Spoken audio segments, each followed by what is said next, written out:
Hello everyone, welcome to another Meekz Zero's blended tutorial on how to make a dragon in 3D.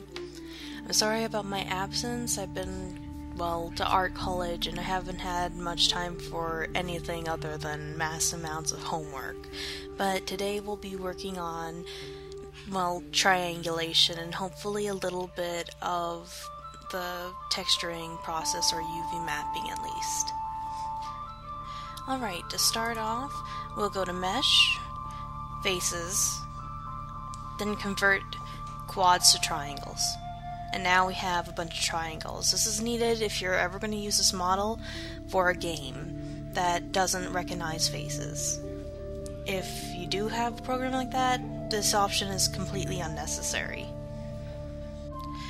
Now we're going to be marking the seams. This is actually quite easy, and it's a very big part of the UV mapping process. If you do it wrong, then the UV map could look very weird and leading to more work for you. You start out by pressing Control E when you've selected the vertices. Make sure you select all the vertices that you want, or just a few of them. Control E, mark seam, and you'll see a yellow orangish line.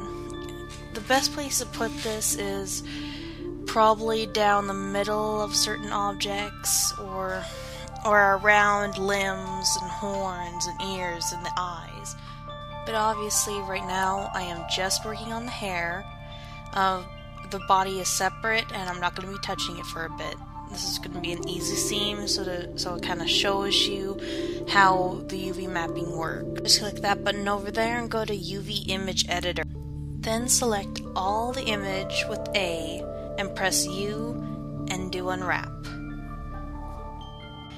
If you mark the seams correctly, you should see a very decent 2D image of your actual mesh.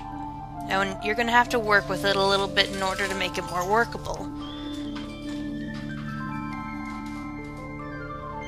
Obviously, my mesh is two-sided because I merged them together already. So we have both sides. I need to make it work so that I can easily mesh it all or color over it without too much work being done on my part. All the key bindings are appropriate for this. Like, you can still use the box tool, the B button. You can grab it around with the G key.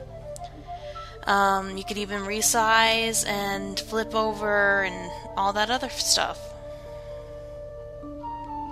You're also going to need to learn how to select it from both the image editor and the 3D editor. Kind of is a little confusing at first, and it's even more confusing to explain, but right now this is like the tail, or one side of the tail. There's a few of them, and that I'm just using the box tool, double box tool, and selecting the end of the tail bits. And I'm just moving them on top of its other side tail, so when I start coloring over it, I won't have to color over two separate things exactly alike.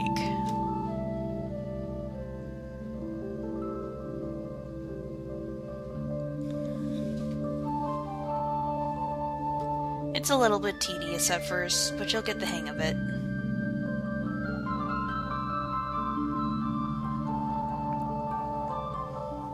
Ah, coffee. Gah. It's too early.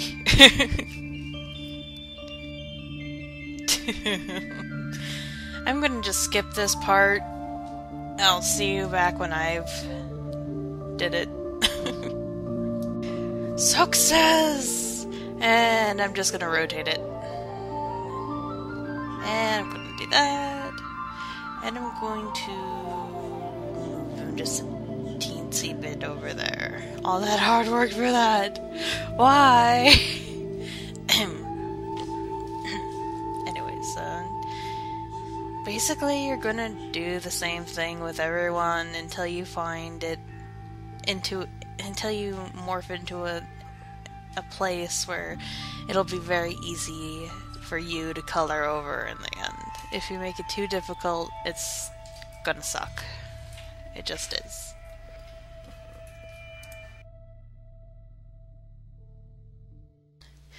Now that we spent lots of time working on that, we're gonna save it so that we can color over it in another program. Yay!